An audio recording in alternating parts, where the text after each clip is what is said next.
പുതിയൊരു current affairs വീഡിയോയിലേക്ക് സ്വാഗതം. ഇന്നത്തെ ന്യൂസ് പേപ്പറാണ് അത് നമ്മൾ നോക്കാൻ പോകുന്നത്. ഇന്നത്തെ ന്യൂസ് പേപ്പറിൽ ആദ്യത്തെ ന്യൂസ് എന്ന് പറയുന്നത് MEIL's 584 crore to BJP's top donation to any party. ഇതൊരു വലിയ ഹെഡിങ് ആയിട്ടൊക്കെ ഇങ്ങനെ കൊടുത്തേക്കുന്നെങ്കിലും ഇപ്പൊ ഈ സാന്റിയാഗോ മാർട്ടിനാണ് ഏറ്റവും വലിയ കോൺട്രിബ്യൂട്ടർ എന്ന് നമുക്കറിയാം ഈ പോൾ ബോണ്ട് വഴി. ഈ സാന്റിയാഗോ മാർട്ടിൻ ഏറ്റവും കൂടുതൽ ഫണ്ട് കൊടുത്തേക്കുന്നത് DMK, തൃണമൂൽ കോൺഗ്രസ് പോലുള്ള പാർട്ടിയൊക്കെയാണ്. BJPക്ക് കിട്ടിയേക്കുന്നേക്കാളും പൈസ കോൺഗ്രസിനും കൊടുത്തിട്ടുണ്ട്. അപ്പൊ ഇതുകൊണ്ട് തന്നെയാണ് ഈ പാർട്ടിയൊക്കെ ഒന്നും സ്വന്തം ആയിട്ട് ഇപ്പം ഞങ്ങൾ ഭയങ്കര നല്ലവരാണ്, ഞങ്ങൾ ശുദ്ധരാണെന്ന് പറയാൻ പറ്റില്ല. ഈ കറപ്റ്റ് ആയിട്ടുള്ള ബിസിനസ്മാൻമാരിൽ നിന്ന് ഇവരെല്ലാവരും പണം വാങ്ങിയിട്ടുണ്ട്. BJP വാങ്ങിയിട്ടുണ്ട്, കോൺഗ്രസ് വാങ്ങിയിട്ടുണ്ട്, തൃണമൂൽ കോൺഗ്രസ് വാങ്ങിയിട്ടുണ്ട്, DMK വാങ്ങിയിട്ടുണ്ട്, almost every political parties in India. അപ്പൊ ഈ ഇലക്ട്രൽ ബോണ്ടിന്റെ വിവരങ്ങൾ പുറത്തു വരുന്നതിന് മുമ്പ് എല്ലാവരും കരുതിയിരുന്ന ഇന്ത്യ ഭരിക്കുന്ന പാർട്ടി ഇത് വെച്ച് എന്തൊക്കെയോ അങ്ങ് നേടിയെന്നായിരുന്നു. പക്ഷെ അങ്ങനെയല്ല. ഇത് എല്ലാ പൊളിറ്റിക്കൽ പാർട്ടീസും ഒരാൾ പോലും നല്ലതില്ല. എല്ലാവരും ഈ ബിസിനസ്മാൻമാരെ പൈസ മേടിച്ച് തിരിച്ച് എന്തായാലും അവർക്ക് സഹായം കിട്ടുമെന്നുള്ളതുകൊണ്ടല്ലേ ഈ 500 കോടി 1000 കോടിയൊക്കെ ഓരോരുത്തർ ഇതിനു വേണ്ടി കൊടുക്കുന്നത്. അപ്പം എല്ലാ പൊളിറ്റിക്കൽ പാർട്ടീസും ഇന്ത്യയിൽ ഈ കാര്യത്തിൽ ഈക്വൽ ആണ്. ഇലക്ട്രൽ ബോണ്ട് വന്നതുകൊണ്ട് നമ്മൾ കുറെ കാര്യം മനസ്സിലാക്കി. മുമ്പിതല്ല, ചുമ്മാ വെറുതെ ഇപ്പോഴും അങ്ങനെ തന്നെയാണ്. അണ്ടർഗ്രൗണ്ടിൽ കൂടെ ലിക്വിഡ് ക്യാഷ് ആയിട്ട് അഴിമതി നടത്തുന്ന പരിപാടി ഈ ബിസിനസ്മാൻമാർ അങ്ങനെ സംഭാവന കൊടുക്കുന്ന പരിപാടിയാണ് നടന്നുകൊണ്ടിരിക്കുന്നത്. അതിൽ കുറച്ച് മാത്രമാണ് ഇലക്ട്രൽ ബോണ്ട് വഴി കൊടുത്തത്. അതുകൊണ്ട് ഇതിപ്പം സുപ്രീം കോടതി വിചാരിച്ചുകൊണ്ട് അതിന്റെ കുറച്ച് വിവരങ്ങളെങ്കിലും നമുക്ക് മനസ്സിലായി. ഇതൊരു ടിപ്പ് ഓഫ് ദ ഐസ്ബർഗ് മാത്രമാണ്. ഇതിന്റെ 100 ഇരട്ടി 1000 ഇരട്ടിയാണ് ഇതിന്റെ അണ്ടർഗ്രൗണ്ടിൽ നടന്നുകൊണ്ടിരിക്കുന്നത്. ബിസിനസ്മാൻമാരും പൊളിറ്റിക്കൽ പാർട്ടീസും തമ്മിലുള്ള കൊടുക്കൽ വാങ്ങലുകൾ കണ്ടോ. തൃണമൂൽ കോൺഗ്രസ് കിട്ടിയതും DMKക്ക് കിട്ടിയതും BJPക്ക് കിട്ടിയതും അങ്ങനെ ഓരോരുത്തർക്കും എല്ലാവർക്കും ആരുമില്ല നല്ലത് എന്ന് പറയാൻ. ഓക്കെ, അപ്പൊ എന്തായാലും സ്റ്റേറ്റ് ബാങ്ക് ഓഫ് ഇന്ത്യ അവരുടെ കയ്യിലുള്ള ആൽഫ ന്യൂമറിക് കോഡ് ഉൾപ്പെടെ എന്തെല്ലാം ഡേറ്റ പോൾ ബോണ്ടുമായിട്ട് ബന്ധപ്പെട്ട് അവരുടെ കയ്യിലുണ്ടായിരുന്നോ everything they handed over to Election Commission of India. ഇനി അവരുടെ കയ്യിൽ ഒന്നുമില്ല. അത് സത്യം തന്നെയാണ്. അവർ സുപ്രീം കോടതിയിൽ സത്യവാങ്മൂലവും കൊടുത്തു, അഫിഡവിറ്റും കൊടുത്തു അതില്. പിന്നെ ഇന്നത്തെ പത്രത്തിൽ ഏറ്റവും വലിയ ന്യൂസ് എന്ന് പറയുന്നത് ED arrest Kejriwal in excise policy case. ഇതെന്ന് പറയുന്നത് ഒരു വലിയ കോൺട്രഡിക്ഷൻ ആണ്. ഞാനൊക്കെ 2012 കാലഘട്ടത്തിലൊക്കെ ഡൽഹിയിലൊക്കെ കുറച്ചു കാലം ഫുഡ് കോർപ്പറേഷൻ ഓഫ് ഇന്ത്യയിൽ ജോലിയായിട്ടൊക്കെ ഉള്ള സമയത്ത് അവിടെയൊക്കെ ഭയങ്കര anti corruption movement, India against corruption എന്ന് പറയുന്ന ഒരു ഗ്രൂപ്പ് ഉണ്ടാക്കി. അരവിന്ദ് കെജ്രിവാൾ, അണ്ണാ ഹസാരെ, കിരൺ ബേഡി, മനീഷ് സിസോദിയ, പ്രശാന്ത് ഭൂഷൺ, യോഗേന്ദ്ര യാദവ്, ഇങ്ങനെ കുറെ ആൾക്കാർ വലിയ പ്രക്ഷോഭങ്ങൾ ഉണ്ടാക്കി. അങ്ങനെ ആ ആന്റി കറപ്ഷൻ പ്ലാറ്റ്ഫോമിലാണ് അവര് ഒരു പൊളിറ്റിക്കൽ ആയിരുന്നു, അത് രാഷ്ട്രീയമൊന്നും ഇല്ലായിരുന്നു. അത് BJP ഭയങ്കരമായിട്ട് സഹായിച്ചിട്ടുണ്ട്. നരേന്ദ്രമോദി അധികാരത്തിൽ വരാൻ 2014 സഹായിച്ചു. മൻമോഹൻ സിംഗിന്റെ കോൺഗ്രസ് ഗവൺമെന്റിനെ തറവെട്ടിക്കാനും സഹായിച്ചു. അതിനുശേഷം കേജ്രിവാൾ ആന്റി കറപ്ഷൻ പ്ലാറ്റ്ഫോമിൽ നിന്നുകൊണ്ട് ഒരു പുതിയ പൊളിറ്റിക്കൽ പാർട്ടി ഉണ്ടാക്കി, AAP, ആം ആദ്മി പാർട്ടി. ആ പാർട്ടി അയാൾ ലോഞ്ച് ചെയ്യുമ്പോൾ അയാൾ ഏറ്റവും വലിയ എതിർത്തിരുന്നത് അന്നത്തെ ഡൽഹിയുടെ ചീഫ് മിനിസ്റ്ററായ ഷീലാ ദീക്ഷിത്തിനായിരുന്നു. ആ ഷീലാ ദീക്ഷിത്തിനെതിരായിട്ട് ഡെയിലി ഓരോരോ അഴിമതി ആരോപണങ്ങൾ പുറത്തു കൊണ്ടുവന്നിട്ടാണ് അയാളവിടെ മാസ് സപ്പോർട്ട് ഉണ്ടാക്കിയത് അവിടെ അധികാരത്തിലായിരുന്നു. പിന്നീട് കണ്ടത് ആ ഷീലാ ദീക്ഷിത്തിനെതിരെയോ ആ ആരോപണങ്ങൾക്ക് കുറിച്ചോ അയാൾ ഒന്നും മിണ്ടിയിട്ടില്ല.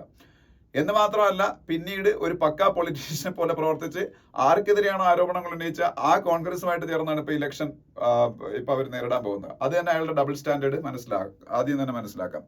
എക്സൈസ് പോളിസി എന്ന് പറയുന്ന സംഭവത്തിൽ അഴിമതി നടന്നുള്ള കാര്യത്തിൽ യാതൊരു സംശയവുമില്ല. കാരണം ഡൽഹിയിലെ എക്സൈസ് പോളിസി മുമ്പ് ഇവിടെ കേരളത്തിലെ ബിവറേജസ് കോർപ്പറേഷൻ പോലെ പൊതുമേഖല വഴിയാണ് അവിടുത്തെ മദ്യം വിതരണം ചെയ്തുകൊണ്ടിരുന്നത്. ഒരു രാത്രി ഒരു ഡിസിഷൻ എടുക്കുന്നു, ഇനി മുതൽ ചില പ്രൈവറ്റ് പാർട്ടീസ് ആണ് അത്, ഗവൺമെന്റ് അതിൽ നിന്ന് പിന്മാറുകയാണെന്ന്.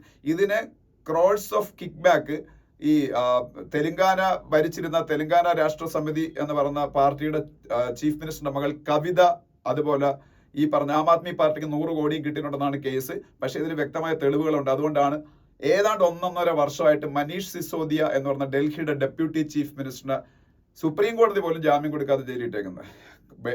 ഡൽഹി ഹൈക്കോടതി കൊടുത്തില്ല, സുപ്രീം കോടതി കൊടുത്തില്ല. അപ്പൊ പിന്നെ ഇതൊരു കള്ള കേസാണോ? ഇപ്പൊ നമ്മളെ മലയാള മാധ്യമങ്ങൾ ആ രീതിയിലായിരിക്കും ഇതിനെ ഇതാക്കാൻ പോകുന്നത്. പക്ഷേ അരവിന്ദ് കെജ്രിവാളിനെ ഇപ്പം അതുമായിട്ട് ബന്ധപ്പെട്ടാണ് അറസ്റ്റ് ചെയ്തത്, സെയിം എക്സൈസ് പോളിസി കേസിൽ. ഈ ഒരു അറസ്റ്റിന്റെ ടൈമിംഗ് ചിലപ്പോൾ ഇലക്ഷനുമായിട്ട് ബന്ധപ്പെട്ട് അതിൽ എന്തെങ്കിലും ഇമ്പാക്ട് ഉണ്ടാക്കാൻ തന്നെ ആയിരിക്കും. അതിൽ സംശയം ചിലപ്പം വേണ്ട കാര്യമില്ല. പക്ഷേ കേസ് ഉള്ളതാണ്, കേസിൽ അഴിമതി നടന്നു എന്നുള്ള കാര്യം ഉള്ളതാണ്. അത് വ്യക്തമായിട്ട് കോടതിക്ക് ബോധ്യപ്പെട്ട കാര്യമാണ്. എന്തായാലും ആന്റി കറപ്ഷൻ പ്ലാറ്റ്ഫോമിൽ വന്ന ഇന്ത്യയുടെ കറപ്ഷൻ ശുദ്ധീകരിക്കാൻ വന്ന മനുഷ്യൻ ഇപ്പൊ കറപ്ഷൻ കേസിലകത്തായി. അതാണ് ന്യൂസ്. അതുപോലെ Ponmudi CJ wraps Tamil Nadu governor. ഞാനിത് ഇന്നാളൊരു ദിവസം പറഞ്ഞിരുന്നു, തമിഴ്നാടിന്റെ കേസ് ആണെങ്കിലും ഇതൊരു കോൺസ്റ്റിറ്റ്യൂഷണൽ വിഷയമുള്ളത് കൊണ്ട് ഇത് സുപ്രീം കോടതിയിലേക്ക് പോകാൻ സാധ്യതയുണ്ട്. അതുകൊണ്ട് ഇത് കൂടുതൽ ഡിസ്കഷൻ ആവും. അതുകൊണ്ട് ഞാൻ അന്നത് ഡിസ്കസ് ചെയ്യുന്നു. തമിഴ്നാടിന്റെ വിഷയമാണെന്ന് പറഞ്ഞ് വിടുന്നില്ല എന്ന് പറഞ്ഞു. പൊന്മുടി എന്ന് പറയുന്ന അവിടുത്തെ ഒരു മിനിസ്റ്ററിന് ഇടയ്ക്ക് വെച്ച് 3 വർഷം തടവ് ശിക്ഷ, ഇംപ്രിസൺമെന്റ് ഒരു കറപ്ഷൻ കേസിൽ വിധിച്ചതുകൊണ്ട്, മദ്രാസ് ഹൈക്കോടതി വിധിച്ചതുകൊണ്ട് അയാളുടെ മന്ത്രിസ്ഥാനം പോയതാണ്. പക്ഷെ അതിനുശേഷം സുപ്രീം കോടതി ആ കേസ് സ്റ്റേ ചെയ്തു. അപ്പോ മന്ത്രിയായിട്ട് തിരിച്ചെടുക്കാൻ സ്റ്റാലിൻ തീരുമാനിച്ചു. പക്ഷേ അവിടുത്തെ ഗവർണർ RN രവി പറഞ്ഞു പറ്റൂല, ഇത് സ്റ്റേ ചെയ്തിട്ടേ ഉള്ളൂ, അതല്ലാതെ അയാളെ എക്സോണറേറ്റ് ചെയ്തിട്ടില്ല, കുറ്റവിമുക്തനാക്കിയിട്ടില്ല, so we cannot induct him back to the ministry എന്നാണ് പറഞ്ഞത്. പക്ഷേ സുപ്രീം കോടതി ഇന്നലെ അതിന്റെ പേരിൽ ഗവർണർ റാപ്പ് ചെയ്തേക്കാണ്. സ്റ്റേ ചെയ്താലും തിരിച്ച് മന്ത്രിസഭയിലേക്ക് എടുക്കാനുള്ള കോൺസ്റ്റിറ്റ്യൂഷണൽ ആയിട്ടുള്ള റെസ്പോൺസിബിലിറ്റി ഗവർണറിനുണ്ട്. So he's acting against the wishes of Supreme Court എന്ന് പറഞ്ഞ ഇന്നലെ RN രവിയെ നല്ല രീതിയിൽ CJ റാപ്പ് ചെയ്തു എന്നാണ് പറഞ്ഞേക്കുന്നത്, ചീഫ് ജസ്റ്റിസ് ഓഫ് ഇന്ത്യ. അതാണ് മറ്റൊരു ന്യൂസ്. ഇത്രയാണ് ഇന്നത്തെ പത്രത്തിലെ ഫ്രണ്ട് പേജിലെ ന്യൂസുകൾ. ഇനി നെക്സ്റ്റ് പേജിൽ അരവിന്ദ് കെജ്രിവാളിന്റെ അറസ്റ്റിനെ കുറിച്ചാണ്. ബാക്കി ഒരു ന്യൂസും നമുക്ക് ആവശ്യം ഉള്ളത് അല്ല ആ പേജിൽ. അതിനടുത്ത പേജിൽ പോകുമ്പോ നെക്സ്റ്റ് പേജ് എന്ന് പറയുന്നത്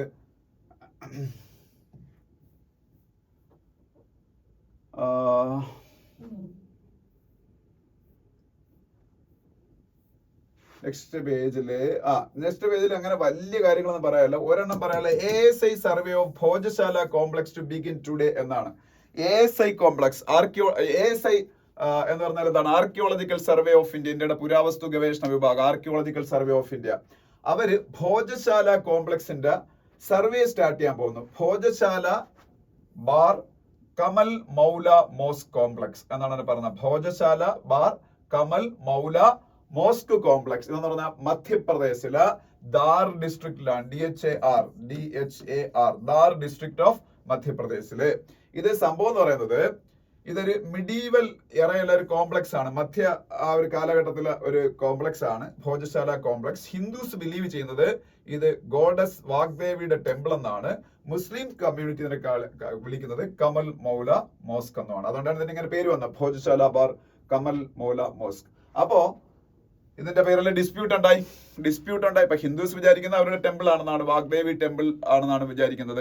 മുസ്ലിംസ് അവരുടെ മോസ്ക് ആണെന്ന്. ബട്ട് ഡിസ്പ്യൂട്ട് ഉണ്ടാകുമ്പോൾ സ്വാഭാവിക അതിന്റെ റിലീജിയസ് ക്യാരക്ടർ എന്തായിരുന്നതൊക്കെ അറിയാൻ വേണ്ടി എക്സ്കവേഷൻ ഒക്കെ നടത്തി അത് കണ്ടുപിടിക്കണം. അതിനുവേണ്ടിയിട്ടാണ് ASI archaeological survey of India കോടതി ചുമതലപ്പെടുത്തിയിരിക്കുന്ന മധ്യപ്രദേശ് ഹൈക്കോർട്ട്. പിന്നീട് ഇല്ല, ഇത്രയാണ് അവിടുത്തെ ന്യൂസ്. അതിനടുത്ത പേജിൽ പോകുമ്പോൾ ഞാൻ ഈ ഇടയ്ക്ക് music academy, Madras music academy award Sangita Kalanidhi award TM കൃഷ്ണയ്ക്ക് കൊടുത്തതിനെ കുറിച്ച് ഞാൻ പറഞ്ഞത്. ഈ TM കൃഷ്ണയ്ക്ക് കൊടുത്തതിനെ കുറിച്ച് ഞാൻ പറഞ്ഞപ്പോൾ ഞാൻ പറഞ്ഞു, ഈ TM കൃഷ്ണ മാക്സസെ അവാർഡ് വിന്നർ ആണ്. അതുകൊണ്ടാണ് ഞാൻ അത് പറയുന്നത്. അല്ലാതെ ഈ കലാനിധി പുരസ്കാരം കിട്ടുന്നത് അവിടുത്തെ ഒരു ലോക്കൽ അവാർഡൊന്നും അല്ല, അവിടെ അത്യാവശ്യം പ്രാധാന്യമുള്ള അവാർഡാണ് തമിഴ്നാട്ടില്. അപ്പം അതുകൊണ്ട് നമ്മളത് നാഷണൽ ലെവലിൽ ഒരു എക്സാം പോയിന്റ് ഓഫ് വ്യൂ പഠിക്കേണ്ട കാര്യമാണ് ഞാൻ പറഞ്ഞത്. പക്ഷേ still TM Krishna is a famous Carnatic musician and also he is a Magsaysay Award winner. Magsaysay Award എന്താണെന്ന് ഞാൻ പറഞ്ഞു, ഏഷ്യൻ നോബൽ പ്രൈസ് എന്നാണ് അറിയപ്പെടുന്ന Magsaysay Award. Asian Nobel prize Ramon മാക്സസെ എന്ന് പറയുന്ന ഫിലിപ്പൈൻസിന്റെ പഴയ പ്രസിഡന്റിന്റെ പേരിലാണ് ഈ അവാർഡ് ഇൻസ്റ്റിറ്റ്യൂട്ട് ചെയ്തിരിക്കുന്നത്. അദ്ദേഹം ഒരു പ്ലെയിൻ ക്രാഷിൽ മരിച്ചുപോയി. അപ്പോൾ റമോൺ മാക്സസെ. അപ്പോൾ ഈ മാക്സസെ അവാർഡ് കിട്ടിയ ആളാണ്. പക്ഷേ TM കൃഷ്ണയ്ക്ക് അവാർഡ് കൊടുത്തതിന്റെ പേരിൽ അവിടെ കുറെ വിവാദങ്ങളുണ്ടായി. പുള്ളി കുറച്ച് ആന്റി ഹിന്ദു, ആന്റി ബ്രാഹ്മണിക്കൽ ആയിട്ടുള്ള വ്യൂസ് എടുക്കുന്ന ആളാണ്. ആന്റി ഹിന്ദു എന്നല്ല പുള്ളി പറയുന്നത്, ഞാൻ കമ്മ്യൂണൽ ആയിട്ടുള്ള കാര്യങ്ങൾക്ക് അഗേൻസ്റ്റ് ആയിട്ടാണ്. എന്തായാലും ബ്രാഹ്മൺ, കൃഷ്ണൻ അങ്ങനെയൊക്കെയുള്ള സംഭവങ്ങൾക്ക് അഗേൻസ്റ്റ് ആയിട്ടൊക്കെ അദ്ദേഹം ഓരോരോ സ്റ്റേറ്റ്മെന്റ്സ് ഒക്കെ പറഞ്ഞിട്ടുണ്ട്. അതുപോലെ ബ്രാഹ്മണിക്കൽ ഹയറാർക്കിക്ക് അഗേൻസ്റ്റ് ആയിട്ടൊക്കെ ഒരുപാട് സ്റ്റാൻഡ് ഒക്കെ എടുത്തുള്ള ആളാണ്. അപ്പൊ അതിന്റെയൊക്കെ പേരിലാണ് തോന്നുന്നു കുറച്ച് വിവാദമായത്. എന്തായാലും അതൊന്നും അറിയണ്ട, ജസ്റ്റ് പറഞ്ഞു TM കൃഷ്ണ. അതുപോലെ തവർചന്ദ് ഗെലോട്ട് ആരാണെന്ന് അറിഞ്ഞിരിക്കുക. തവർചന്ദ് ഗെലോട്ട് കർണാടകത്തിന്റെ ഗവർണറാണ് തവർചന്ദ് ഗെലോട്ട്. കർണാടകത്തിന്റെ ഗവർണർ. അത് കഴിഞ്ഞ് താഴോട്ട് വരുമ്പോ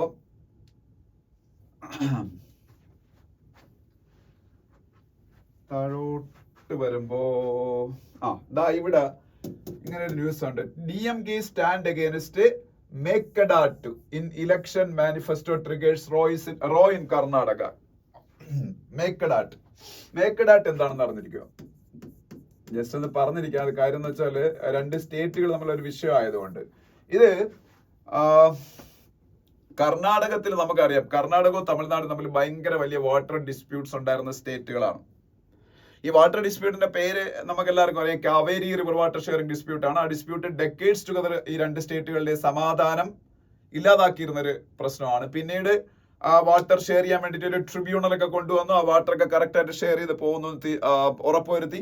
കാവേരി റിവർ വാട്ടർ ഷെയറിംഗ് ട്രിബ്യൂണലൊക്കെ ഉണ്ട്, Kaveri river water sharing authority ഉണ്ട്. അപ്പൊ അതുകൊണ്ട് അത് അങ്ങനെയൊക്കെ ചെയ്ത് പോയിക്കൊണ്ടിരിക്കുകയാണ്. പക്ഷെ ഇപ്പം വെള്ളമൊക്കെ തീരെ കർണാടകത്തിലൊക്കെ ഇപ്പം അറിയാമല്ലോ, ബാംഗ്ലൂരൊന്നും ഇപ്പം വെള്ളം കുടിക്കാൻ പോലും ഇല്ല. അപ്പം ഡ്രോട്ട് സിറ്റുവേഷൻ ആണ്. അപ്പൊ അതുകൊണ്ട് തന്നെ അതേപോലെ ആ വെള്ളം കറക്റ്റായിട്ട് ഇപ്പം തമിഴ്നാടിന് കൊടുക്കാനും പറ്റാത്ത സാഹചര്യമാണ്. അപ്പൊ ഇതിന്റെ ഇടയ്ക്ക് എനിക്കൊന്ന് കഴിഞ്ഞ BJP ഗവൺമെന്റ് കാലഘട്ടത്തിലാണെന്ന് തോന്നുന്നത്, ഈ കാവേരി നദിയിൽ കർണാടകത്തിൽ കൂടെ ഒഴുകുന്ന മേഖലയിൽ മേക്കഡാട്ട് എന്ന് പറയുന്ന ഒരു റിസർവോയർ ഈ കാവേരി നദിയിൽ അവർ ഉണ്ടാക്കി. റിസർവോയർ ഇതിനെ തമിഴ്നാട് ശക്തമായിട്ട് എതിർക്കുന്നുണ്ട്. തമിഴ്നാട്ടിലേക്കുള്ള വാട്ടർ ഫ്ലോയെ അത് തടസ്സപ്പെടുത്തും എന്നൊക്കെ പറഞ്ഞു. അപ്പം അതിന്റെ പേര് ഇപ്പം DMKയുടെ ഇലക്ഷൻ മാനിഫെസ്റ്റോയിൽ അതുമായിട്ട് ബന്ധപ്പെട്ട എന്തോ ഒരു പ്രശ്നമുണ്ട്, അതിനാണ് അത് പറഞ്ഞേക്കുന്നത്. അതിനടുത്ത പേജ് സ്പോട്ട്ലൈറ്റ് വേണ്ട, അതിനടുത്ത പേജ് മെട്രോ പ്ലസ് വേണ്ട, അതിനടുത്ത പേജ് എഡിറ്റോറിയൽ നമുക്ക് നോക്കാം എന്തൊക്കെയാണെന്ന്. എഡിറ്റോറിയൽ ഞാൻ പറഞ്ഞിട്ടുണ്ട്, എന്തൊക്കെ പ്രശ്നം ഉണ്ടായാലും നിങ്ങൾ മസ്റ്റായിട്ട് എഡിറ്റോറിയൽ വായിക്കണം. എന്താണ് കാര്യം, എഡിറ്റോറിയൽ വായിച്ചാലേ നമുക്ക് ഒന്നാമത്തെ കാര്യം, ഈ എഡിറ്റോറിയലൊക്കെ എന്ന് പറഞ്ഞാൽ ഭയങ്കര ഇൻഫർമേറ്റീവ് എഡിറ്റോറിയലാണ്. ഈ ഫസ്റ്റ് എഡിറ്റോറിയലൊക്കെ അത് നമ്മൾ അറിയേണ്ട കറണ്ട് അഫെയർ അതെല്ലാം ഉണ്ട്. രണ്ടാമത്തെ കാര്യം എന്താണ്, നമുക്കൊരു കോംപ്രിഹെൻഷൻ പാസേജ് ചെയ്യാനുള്ള എബിലിറ്റി. ഒരു 5 minutes കൊണ്ട് അത് വായിക്കാൻ ശ്രമിക്കുക. അത് ഇവഞ്ച്വലി 3 minutesലേക്ക് എത്തിക്കാൻ ആ ഒരു പതുക്കെ സ്പീഡ് കൂട്ടിയെടുക്കുക. അപ്പോൾ ഞാൻ ദിവ്യാസ്ത്ര എന്ന് പറയുന്ന ഇന്ത്യയുടെ പുതിയ മിസൈലിനെ കുറിച്ച് 2-3 ദിവസം മുമ്പ് ബിജു നായർ ഫാക്ട് ചെക്സ് എന്ന് പറയുന്ന എന്റെ ചാനലിൽ ഒരു വീഡിയോ ചെയ്തിട്ടുണ്ട്. എന്താണ് MIRV ടെക്നോളജി, എന്താണ് ദിവ്യാസ്ത്ര, ഇതുകൊണ്ടുള്ള നേട്ടങ്ങൾ എന്തൊക്കെയാണ്, അത് ഒരുവിധ വിശദമായിട്ട് ഞാൻ നന്നായിട്ട് പ്രസന്റ് ചെയ്തിരുന്നു എന്നാണ് എന്റെ വിശ്വാസം. കുറെ പേരെ വളരെ കുറച്ച് പേരെ കണ്ടിട്ടുള്ളത്, ഇവിടുത്തെ പിള്ളേർ ആരും കണ്ടിട്ടില്ലെന്നാണ് എനിക്ക് തോന്നുന്നത്. ഇത് കണ്ടിരുന്നുണ്ടെങ്കിൽ നിങ്ങൾക്ക് ഈ എഡിറ്റോറിയൽ വായിക്കേണ്ട ആവശ്യം പോലും ഇല്ലായിരുന്നു. കാരണം എന്ന് വെച്ചാൽ ഈ എഡിറ്റോറിയലിന്റെ അകത്ത് പറയുന്നത് അത് തന്നെയാണ്. MIRV എന്ന് പറഞ്ഞാൽ multiple independently targetable re entry vehicles എന്നാണ്. Multiple independently targetable re entry vehicle MIRV. ഇത് ഒരു ടെക്നോളജിയാണ്. Multiple independently targetable re entry vehicle MIRV is a technology. It is not new. In 1970s itself, USA, United States of America, developed that MIRV technology, and after that Soviet Union, then China, France, Britain, all of them have MIRV technology. അതായത് P5 nations, permanent 5 nations, UN security കൗൺസിലിലെ permanent 5 nations ആണ് ഞാൻ ഈ പറഞ്ഞ 5 പേര്. ഈ 5 പേർക്ക് ഉണ്ടായിരുന്നു. 6ാമത്തെ കൺട്രിയാണ് ഒഫീഷ്യലി ഇന്ത്യ. പാകിസ്ഥാൻ ഉണ്ടെന്ന് അവർ പറയുന്നുണ്ടെങ്കിലോ ചൈന കൊടുത്തായിരിക്കും, പക്ഷെ അത് ഒഫീഷ്യലി ആരും റെക്കഗ്നൈസ് ചെയ്തിട്ടില്ല. ഇപ്പൊ 6th country in the world possessing MIRV technology, that is India.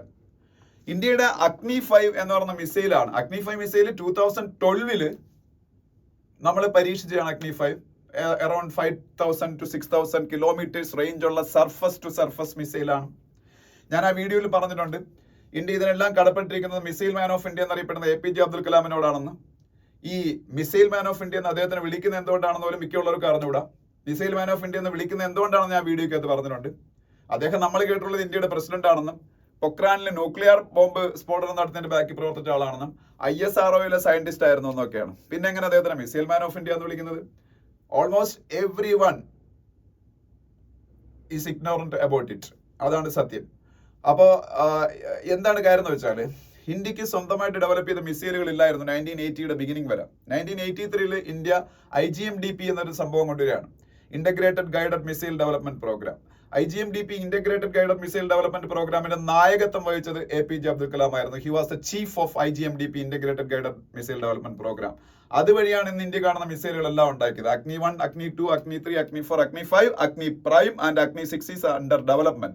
Then Prithvi, Akash, Trishul, Nag, all missiles were developed under IGMDP integrated guided missile development program that was started in 1983, and Dr. APJ Abdul Kalam was the leader of that program, IGMDP. That's why he is known as Missile Man of India. അപ്പം അതെല്ലാം ഞാൻ ആ വീഡിയോയിൽ പറഞ്ഞിട്ടുണ്ടായിരുന്നു. അത് നിങ്ങളാരും കണ്ട അറിവ് കൂടി, അതുകൊണ്ട് കാണരുത്. അപ്പൊ എന്തായാലും ആ IGMDP ഞാൻ പറഞ്ഞുകൊണ്ടിരുന്ന അന്നത്തെ ആ ഒരു ശിശുവായിരുന്ന ഇന്ത്യ ഇന്ന് നമ്മൾ graduated to the biggest league of MIRV technology possessing nations. അപ്പൊ ഇത് എന്താണ് സംഭവം എന്ന് വെച്ചാൽ, സാധാരണ ഒരു മിസൈൽ നമ്മൾ ലോഞ്ച് ചെയ്യുമ്പോൾ ആ മിസൈൽ പോയി ഒരു ശത്രുവിനെ അറ്റാക്ക് ചെയ്യായിരിക്കും. അതിൽ ഒരു വാർ ഹെഡേ കാണുള്ളൂ. ഒരു വാർ ഹെഡ് എന്ന് പറഞ്ഞാൽ ഒരു പോർ മുന ആയിരിക്കും കാണുന്നത്. അത് ചിലപ്പോൾ ന്യൂക്ലിയർ വാർ ഹെഡ് ആവാം, അല്ലെങ്കിൽ നോർമൽ ആവാം. പക്ഷെ MARV ടെക്നോളജിയിൽ മൾട്ടിപ്പിൾ വാർ ഹെഡ്സ് കാണും. പല ഇന്ത്യയുടെ MARVയിൽ എത്ര എണ്ണം ഉണ്ടെന്ന് അറിഞ്ഞുകൂടാ. പല രാജ്യങ്ങൾക്ക് 12ഉം 18ഉം ഒക്കെ വാർ ഹെഡ്സ് കാണും. അപ്പം പല സ്ഥലങ്ങളിൽ പോയി ഒറ്റ മിസൈൽ വെച്ച് സ്ട്രൈക്ക് ചെയ്യാൻ പറ്റും. അത്രയും വാർ ഹെഡ്സ് ഇരിക്കുകയല്ലേ, പല ഡിസ്റ്റൻസ് ഓഫ് കിലോമീറ്റേഴ്സിൽ അത് പലയിടത്തും ഇങ്ങനെ സ്ട്രൈക്ക് ചെയ്തുകൊണ്ടേയിരിക്കും. അങ്ങനെ വേണമെങ്കിൽ ചെയ്യാം, അല്ലെങ്കിൽ ഒരേ പോയിന്റിൽ തന്നെ ഈ എല്ലാ മിസൈലും കൂടെ വെച്ച് സ്ട്രൈക്ക് ചെയ്യാം. ഈ എല്ലാ രാജ്യങ്ങൾക്കും ബാലിസ്റ്റിക് മിസൈൽ ഡിഫൻസ് എന്ന് പറയുന്നത് പല രാജ്യങ്ങൾക്കും ഉണ്ട്. ഈ ബാലിസ്റ്റിക് മിസൈൽ ഡിഫൻസ് വെച്ച് വരുന്ന മിസൈലുകളെ പ്രതിരോധിക്കാൻ പറ്റും. ഇസ്രായേലിന്റെ അയൺ ഡോം ഒക്കെ ആ കാര്യത്തിൽ ഭയങ്കര ഫേമസ് ആണ്. പക്ഷെ ഒരു പ്രശ്നമുണ്ട്, കൂട്ടമായിട്ടൊന്ന് ആക്രമിച്ചാൽ ഏതെങ്കിലുമൊക്കെ 1-2 മിസൈലുകൾ അപ്പുറം പോകും. എല്ലാത്തിനായിട്ട് പ്രതിരോധിച്ചിടാൻ പറ്റൂല. ഒന്ന് പോയാൽ പോരെ ന്യൂക്ലിയർ വാർ ഹെഡ് ഉള്ളവരണം. അപ്പൊ MARV ടെക്നോളജിയുടെ പ്രത്യേകത അത്രയും ലീതലാണ്. മനസ്സിലായോ? അപ്പൊ ഇന്ത്യ അഗ്നി 5 മിസൈലാണ് MARV ആക്കി മാറ്റിയേക്കുന്നത്.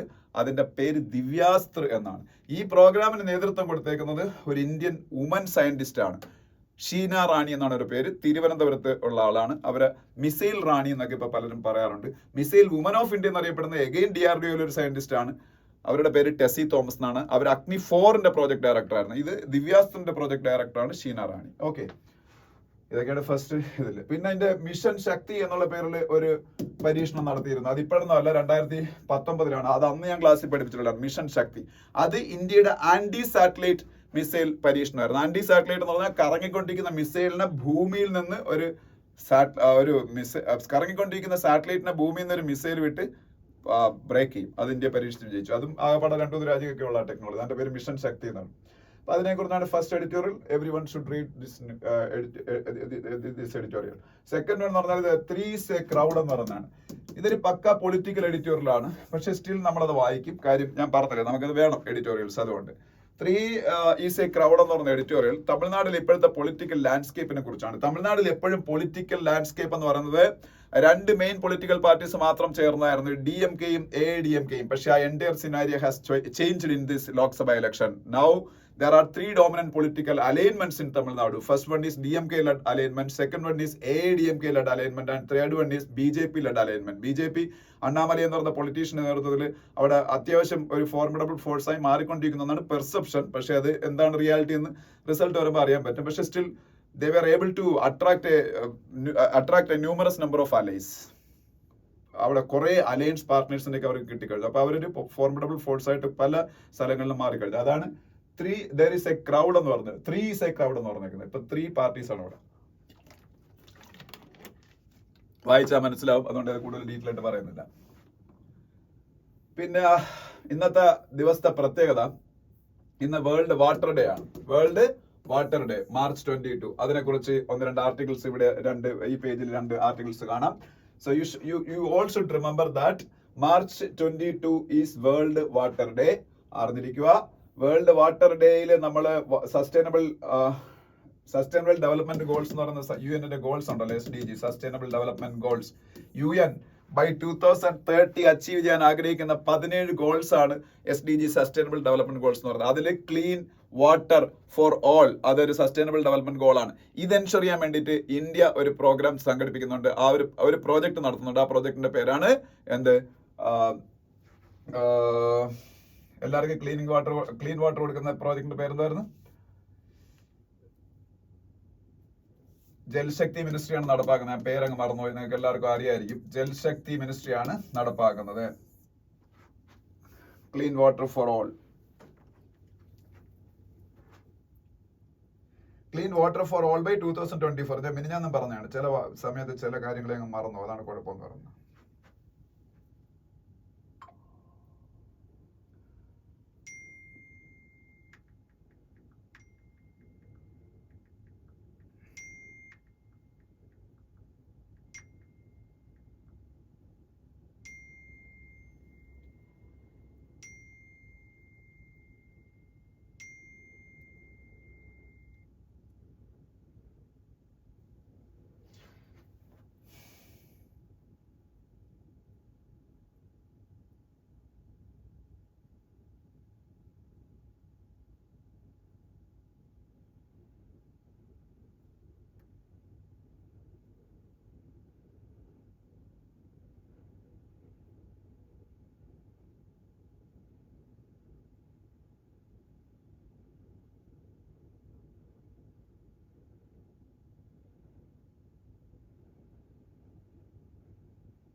അപ്പൊ ആ സ്കീമിന് നോക്കാൻ വേണ്ടി എത്രയും സമയം കളഞ്ഞു. എനിക്കുള്ള ഒരു പ്രോബ്ലം അതാണ്. കുറെ നന്നായിട്ട് അറിയാവുന്ന ഏറ്റവും എളുപ്പമുള്ള കാര്യങ്ങൾ പോലും ചിലപ്പോൾ എന്റെ മനസ്സിൽ നിന്ന് പോകും. അപ്പൊ അതിന്റെ പേര് ജൽജീവൻ മിഷൻ എന്നാണ്. ജൽജീവൻ മിഷൻ ജൽശക്തി മിനിസ്ട്രിയാണ് നടപ്പാക്കുന്നത്. ജൽജീവൻ മിഷൻ ജൽശക്തി മിനിസ്ട്രിയുടെ മിനിസ്റ്റർ ഗജേന്ദ്ര സിംഗ് ഷെഖാവത്ത് ആണ്.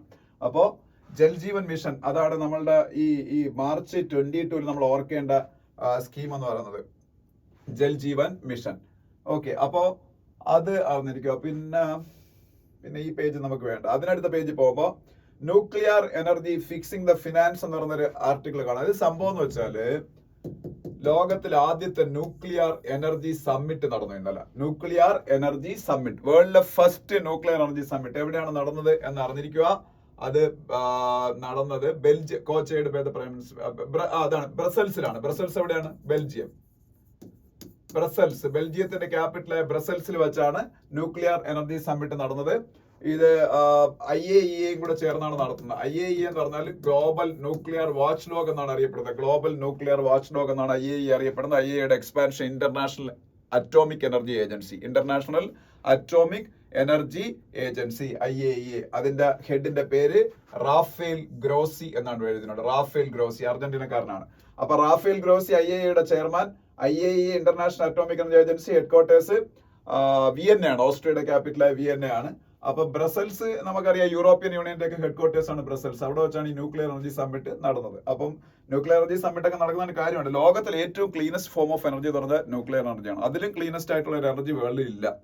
എന്ന് വെച്ചാൽ നമ്മളുടെ സോളാർ എനർജിന്ന് പോലും അതിനേക്കാളും പൊല്യൂഷൻ ഉണ്ടാവുന്ന പറഞ്ഞത്. അപ്പോൾ ഒട്ടും പൊല്യൂഷൻ ഇല്ലാത്ത ക്ലീനസ്റ്റ് എനർജിയാണ് ന്യൂക്ലിയർ എനർജി. അത് പ്രൊമോട്ട് ചെയ്യാൻ ഒക്കെ ചെയ്താൽ ലോകത്തിലെ എൻവയോൺമെന്റ് പ്രോബ്ലം ഒക്കെ സോൾവ് ആവുള്ളൂ. പക്ഷെ അതിന് കുറച്ച് ദോഷങ്ങളുണ്ട്. എന്തെങ്കിലും ലീക്കേജ് ഒക്കെ ഉണ്ടായാൽ ഭയങ്കര മാരകമാണ് താനും. അപ്പൊ അതുമായിട്ടൊക്കെ ബന്ധപ്പെട്ട അതാണ്.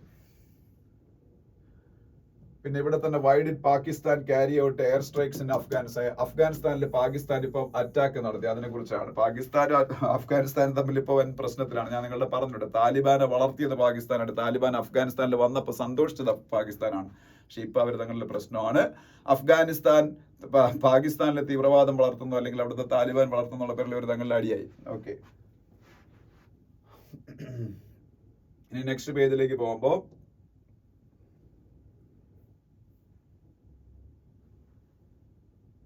ഓരോരോ പാർട്ടിക്ക് ഫണ്ടിങ് കൊടുത്ത കമ്പനികളുടെയൊക്കെ പേരൊക്കെയാണ്. നമുക്ക് ആവശ്യമില്ല. SC dismisses applications to stay appointment of poll commissioners. Election commissioners ആയിട്ട് ഇപ്പൊ സുഖ്ബീർ സിംഗ് സന്ധുവിനെയും ഗ്യാനേഷ് കുമാറിനെ അപ്പോയിന്റ് ചെയ്തില്ലായിരുന്നു. അത് സ്റ്റേ ചെയ്യണമെന്ന് പറഞ്ഞപ്പോ ഒരു കേസ് പോയായിരുന്നു സുപ്രീം കോടതി. അത് അവർ സ്റ്റേ ചെയ്തില്ല. അപ്പൊ പുതിയ ഇലക്ഷൻ കമ്മീഷണർ ആരൊക്കെയാണ്? സുഖ്ബീർ സിംഗ് സന്ധു ആൻഡ് ഗ്യാനേഷ് കുമാർ. അതിനടുത്ത പേജ് പോകുമ്പോ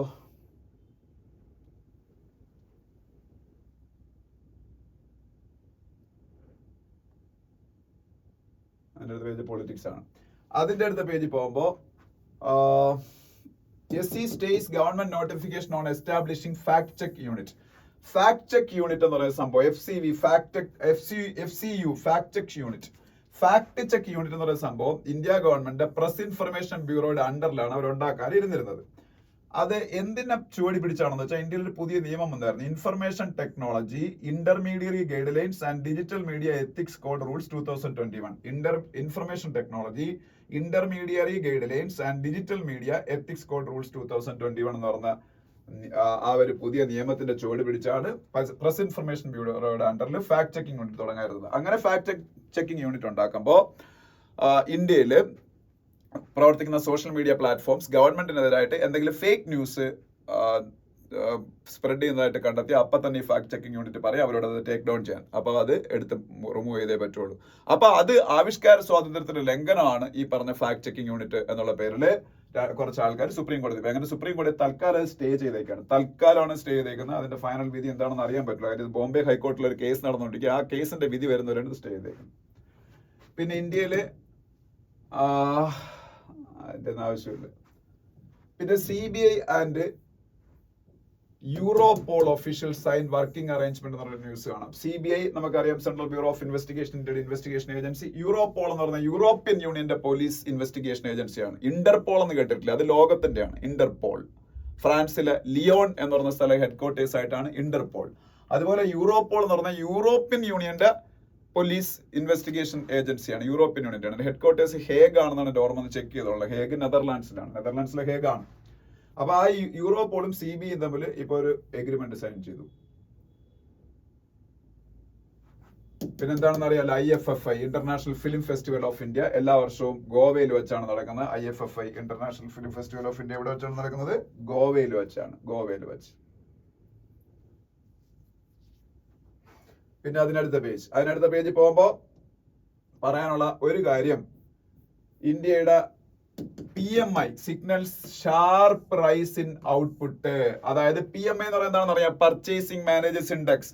ഇന്ത്യയുടെ ഇൻഡസ്ട്രിയൽ ആക്ടിവിറ്റി കാൽക്കുലേറ്റ് ചെയ്യുന്നതിനുള്ള ഒരു ഇൻഡെക്സ് ആണ് PMI, പർച്ചേസിംഗ് മാനേജേഴ്സ് ഇൻഡെക്സ് എന്ന് പറയുന്നത്. ഈ പർച്ചേസിംഗ് മാനേജേഴ്സ് ഇൻഡെക്സിന്റെ ഇപ്പോഴത്തെ റീഡിംഗ് 59.2 ആവും എന്നാണ് പറയുന്നത്. ആയി 59.2. 50ക്ക് മുകളിൽ എത്ര വന്നാലും, മോർ ദാൻ 50 ആണെങ്കിൽ അത് ഇൻഡസ്ട്രിയൽ ഗ്രോത്ത് കാൽക്കുലേറ്റ് ചെയ്യുന്നത്. 59.2 എന്നൊക്കെ പറഞ്ഞാൽ ഭയങ്കര വലിയ ഗ്രോത്ത് ആണ്. അപ്പൊ ഫെബ്രുവരിയിൽ ഇന്ത്യയിൽ അത്യാവശ്യം നല്ല മാനുഫാക്ചറിംഗ് ഗ്രോത്ത് ഉണ്ടായെന്നാണ്. Manufacturing sector flash PMI stood at 59.2 for March from 56.9 PMI reading in February. അപ്പൊ മാർച്ചിൽ 59.2 ആണ് റീഡിംഗ്. അപ്പൊ അത് വളരെ നല്ല രീതിയിൽ നമ്മുടെ ഇൻഡസ്ട്രിയൽ ഗ്രോത്ത് ഉണ്ടാവുന്നതാണ് എന്റെ അർത്ഥം. അപ്പൊ അതറിഞ്ഞിരിക്കുക.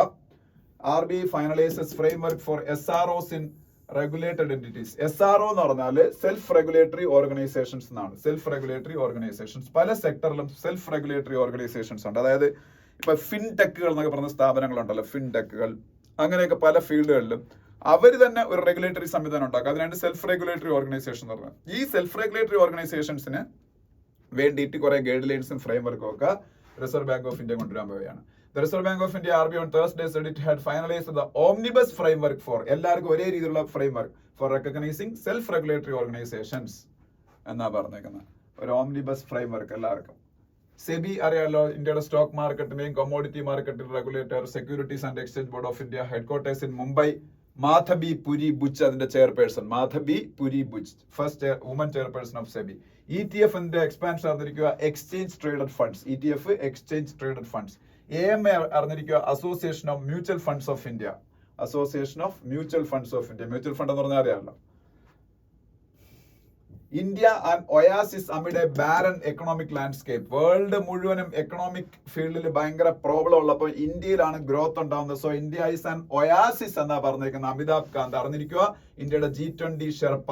ലോകത്തിൽ ഇപ്പോൾ ഉണ്ടാകുന്ന ഗ്രോത്തിന്റെ 20% ഇന്ത്യയിൽ നിന്നാണ് വരുന്നതാണ് എന്നാണ് IMF പറയുന്നത്. കാര്യം ഇന്ത്യ മാത്രമേ ഉള്ളൂ ലോകത്ത് 8% ഗ്രോ ചെയ്യുന്നത്. India is going to touch 8% growth in this financial year. That is absolutely confirmed. അത് കൺഫേംഡ് ആണ്. 8% ഗ്രോത്ത് നമ്മൾ അറ്റൈൻ ചെയ്യും. അതേസമയത്ത് ചൈന വരെ 4-5% ഇപ്പൊ ഗ്രോ ചെയ്യുന്നുള്ളൂ. ബാക്കി മിക്കവാറുള്ള രാജ്യങ്ങളും 2%, 3% ഒക്കെ. സോ ഇന്ത്യ ഒയാസിസ് എന്ന അമിതാഭ് കാന്ത് പറഞ്ഞേക്കുന്നത് G20 ഷെർപ്പ. അപ്പോ IMF പറയുന്നത് മൊത്തം ലോകത്തിലെ ഗ്രോത്തിന്റെ 20% ഇന്ത്യയിൽ നിന്നാണ് വരുന്നത്. അതായത് 1/5 ഇന്ത്യയിൽ നിന്നാണ് വരുന്നതെന്നാണ്. ഇനി അതിനടുത്ത പേജ് പോകുമ്പോ വ്ളാഡിമിർ പുടിൻ ഇലക്ഷൻ ജയിച്ചു റഷ്യയില്. അതിനെ കുറിച്ചുണ്ട്. ഇന്തോനേഷ്യയുടെ പ്രസിഡൻഷ്യൽ ഇലക്ഷനെ കുറിച്ചാണ്. ഇന്തോനേഷ്യയുടെ പുതിയ പ്രസിഡന്റ് ആയിട്ട് എലക്ട് ചെയ്യപ്പെട്ട ആള് പ്രബോവോ സുബിയാന്തോ ആണ്. പ്രബോവോ സുബിയാന്തോ വേൾഡിലെ ഏറ്റവും കൂടുതൽ മുസ്ലിം പോപ്പുലേഷൻ ഉള്ള, ലോകത്തിലെ ഏറ്റവും വലിയ ആർച്ചിപെലാഗോ, ലോകത്തിലെ ഏറ്റവും വലിയ collection of islands. Archipelago means collection of islands. ആ രാജ്യമാണ് ഇന്തോനേഷ്യ. ഇന്തോനേഷ്യയുടെ പുതിയ പ്രസിഡന്റ് ആവാൻ പോകുന്ന ആള് പ്രബോവോ സുബിയാന്തോ ആണ്. പിന്നെ IMF നിങ്ങൾക്ക് എല്ലാവർക്കും അറിയാം, international monetary fund headquartered in Washington DC. അപ്പൊ ശ്രീലങ്ക ഒരുപാട് പൈസ പല രാജ്യങ്ങൾക്ക് IMF-നൊക്കെ കൊടുക്കാറുണ്ട്. പക്ഷെ അവരുടെ എക്കണോമിക് ക്രൈസിസ് കണക്കിലെടുത്ത് അവരുടെ ലോണൊക്കെ തിരിച്ചടയ്ക്കാനുള്ള ഇതിനെ കുറച്ച് മൊറട്ടോറിയം പ്രഖ്യാപിക്കാൻ വേണമെന്നുള്ള ന്യൂസാണ്. പിന്നെ Arab league lauds India's Palestine policy. Arab league ഇന്ത്യയെ ഭയങ്കരമായിട്ട് അപ്രീഷിയേറ്റ് ചെയ്തേക്കാണ്. പാലസ്റ്റീൻ വിഷയത്തില് 2 സ്റ്റേറ്റ് സൊല്യൂഷൻ മാത്രമാണ് അതിനൊരു പരിഹാരം എന്ന് സ്ട്രോങ് സ്റ്റാൻഡ് എടുത്തു ഇന്ത്യ എന്നാണ്. അപ്പോ അറബ് ലീഗ് ഇന്ത്യയെ അപ്രീഷിയേറ്റ് ചെയ്തിരിക്കുന്നു. അറബ് ലീഗ് എന്ന് പറഞ്ഞാല് മുസ്ലിം രാജ്യങ്ങളുടെ ഒരു കൂട്ടായ്മയാണ് അറബ് ലീഗ്. അറബ് ലീഗിന്റെ ഹെഡ്ക്വാർട്ടേഴ്സ് കെയ്റോ ആണെന്നാണ് എനിക്ക് തോന്നുന്നത്, ഈജിപ്തിന്റെ ക്യാപിറ്റൽ. ഒന്ന് ചെക്ക് ചെയ്തോളാം. ഓക്കെ, പിന്നെ നെക്സ്റ്റ് പേജ് പോകുമ്പോൾ ഫുൾ ക്രിക്കറ്റ് ആണ്. അതിന്റെ അടുത്ത പേജ് പോകുമ്പോൾ Mary com named chef D mission. അത് ഒരു ഫ്രഞ്ച് വേർഡ് ആണെന്ന് നമ്മളുടെ മിഷന്റെ ചീഫ്. ഏതിന്റെ? ഇന്ത്യയുടെ ഒളിമ്പിക് മിഷന്റെ ചീഫായിട്ട്. പാരീസ് ഒളിമ്പിക്സ് നടക്കാൻ പോയല്ലേ, ആ പാരീസ് ഒളിമ്പിക്സിലേക്കുള്ള ഇന്ത്യൻ മിഷന്റെ ചീഫായിട്ട് മേരി കോം ഇന്ത്യയുടെ ഡെക്കറേറ്റഡ് വുമൻ ബോക്സറെ സെലക്ട് ചെയ്തു. ശരത് കമൽ ആയിരിക്കും ഇന്ത്യയുടെ ടോർച്ച് ബെയറർ. Flag bearer. ഇന്ത്യയുടെ ഫ്ലാഗ് ബെയറർ ആരായിരിക്കും? ശരത് കമൽ. ശരത് കമൽ ഇന്ത്യയുടെ ടേബിൾ ടെന്നീസ് പ്ലെയർ ആണ്, നിങ്ങൾക്ക് അറിയാം. ഇനി ഇന്നത്തെ പത്രത്തിലേക്ക് പോകുമ്പോൾ SC centre defends appointment of new EC second of Lok Sabha polls. ഞാൻ ഓൾറെഡി പറഞ്ഞു കഴിഞ്ഞാണ്. ഗാനേഷ് കുമാറിനെയും സുഖ്ബീർ സിംഗ് സന്ധുവിനെയും പുതിയ ഇലക്ഷൻ കമ്മീഷണേഴ്സായിട്ട് അപ്പോയിന്റ് ചെയ്തതിനെ ചില ആൾക്കാർ ക്വസ്റ്റ്യൻ ചെയ്തു സുപ്രീം കോടതിയിൽ. പക്ഷേ സുപ്രീം കോടതിയിലെ തുഷാർ മേത്ത, ഇന്ത്യയുടെ solicitor general of India Tushar Mehta government of ഇന്ത്യക്ക് വേണ്ടി സ്റ്റെഡ് ഫാസ്റ്റ്ലി അതിനെ ഡിഫെൻഡ് ചെയ്തു എന്നാണ്. പിന്നെ Modi speaks to Putin Zelensky. അത് ഞാൻ അടുത്ത പേജിൽ അത് വരുന്നതായിട്ടുണ്ട്, അപ്പം ഡിസ്കസ് ചെയ്യാം. Centre seeks report from Punjab government on IVF availed by Moosewala's mother. ഈ മൂസേവാല എന്ന് പറയുന്നത് ഒരു വലിയ സിംഗർ ആയിരുന്നല്ലോ, പഞ്ചാബി സിംഗർ സിദ്ധു മൂസേവാല. അയാള് അച്ഛനും അമ്മയ്ക്കും ഒറ്റ മോനായിരുന്നു, അയാളെ കൊന്നു കളഞ്ഞു. അപ്പൊ അയാളുടെ അമ്മ ഇപ്പൊ IVF എന്ന് പറഞ്ഞാൽ അറിയാലോ, ഇൻവിട്രോ ഫെർട്ടിലൈസേഷൻ IVF വഴി അമ്മയായി. അയാളുടെ അമ്മ ഒന്നുകൂടെ, കാര്യം അവർക്ക് മക്കളില്ല. 58ാമത്തെ വയസ്സിലാണ് അവര് അമ്മയായത്. പക്ഷെ ഇന്ത്യയിൽ ഒരു നിയമമുണ്ട്, assisted reproductive technology regulation act 2021. Assisted reproductive technology regulation act 2021. അതനുസരിച്ച് ഈ IVF 21 വയസ്സ് തൊട്ട് 50 വയസ്സുള്ളവർക്ക് ചെയ്യാവുള്ളൂ, 21 തൊട്ട് 50 വരെ ഉള്ളവർക്ക് ചെയ്യാവുള്ളൂ. പക്ഷേ മൂസാവാലയുടെ അമ്മയ്ക്ക് 58 വയസ്സുണ്ട്. അതുകൊണ്ട് പഞ്ചാബ് ഗവൺമെന്റ് എന്ന് റിപ്പോർട്ടൊക്കെ ആവശ്യപ്പെട്ടേക്കുക. അത് വെറും എന്താ പറയുക, ആ വാക്ക് ഉപയോഗിക്കാൻ വളരെ തെറ്റാണ്. കാര്യം ഒരമ്മ, അവർക്ക് അവരുടെ മോന് നഷ്ടപ്പെട്ടു, അവർക്ക് 60-ാം വയസ്സിലായിരിക്കും, അവർക്ക് അങ്ങനെ കുട്ടി ഉണ്ടാവുന്നുണ്ടെങ്കിൽ നല്ലതല്ലേ. അതൊക്കെ ഇങ്ങനെയുള്ള നിയമങ്ങളെ കൊണ്ടാക്കി എന്തിനാണെന്ന് എനിക്ക് അറിയത്തില്ല. അപ്പൊ എന്തായാലും 21 തൊട്ട് 50 വരെ അങ്ങനെ അമ്മാവാൻ പാടുള്ളതാണ് നിയമത്തിലുള്ളത്. അപ്പൊ അതുകൊണ്ട് റിപ്പോർട്ടൊക്കെ ചോദിച്ചിരിക്കുകയാണ്.